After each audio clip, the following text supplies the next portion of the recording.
Then I walked around the corner.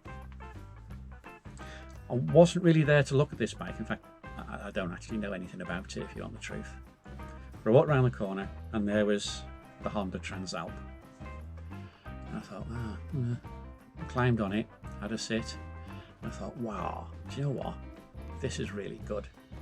They had everything switched on. You couldn't actually run the engine, but they had all the electronics and everything going. I thought, okay, it's got rider modes. And I was thinking, my bike has switchgear with not very many buttons on them, and I only use one or two at most on each of the switchgear. In fact, probably one. On the right hand side is the start button, on the left hand side is the indicators. I rarely use anything else. These modern bikes have got buttons all over the place. When I looked at the Transalp, there weren't that many buttons. And what I liked is that there was a nice big fat button for the modes, and you just sit there and press it and it cycles through them. And it has a user sort of mode. I have absolutely no idea what I would do with that. I wouldn't even know what settings to think about, but it was there. And all of it felt really comfortable. The screen was probably a little bit on the small side for me. I'd probably like something a little bit bigger, but other than that, it really felt good. But what I really liked about it is the likes of the Kawasaki's.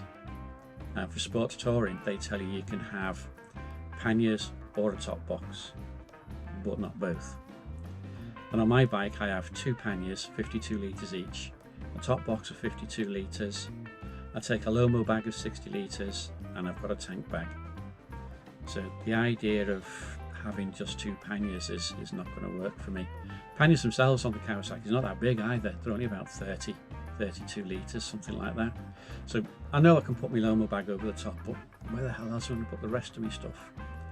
But the Transalp, you have two panniers and your top box, and they look a decent size. And I can still throw my Lomo bag over the back seat. So that seems like it would suit me quite well. And then I had a look at the front. I got off. I thought, you know what, this is good. Let's have a look around and see if this would really do me. And I got off and had a walk around. Where can I put my sat nav? Where can I put my cameras? And I was thinking, you know what? It's perfect. It's got bars around it. I can just pick anywhere where I want to put a camera. All look pretty good to me. They didn't have one on the free test ride that they do at Motorcycle Live. I don't think I'd have test ridden it anyway. I was there for the Tiger 1200. But when we go next time, I'm hoping that they have one, and if they do, I'm having a ride on it. Been trying to look at reviews for it. I can find them, but they're not riding reviews, and they don't talk about top speeds and all of those other things, but I'll be keeping an eye out for those.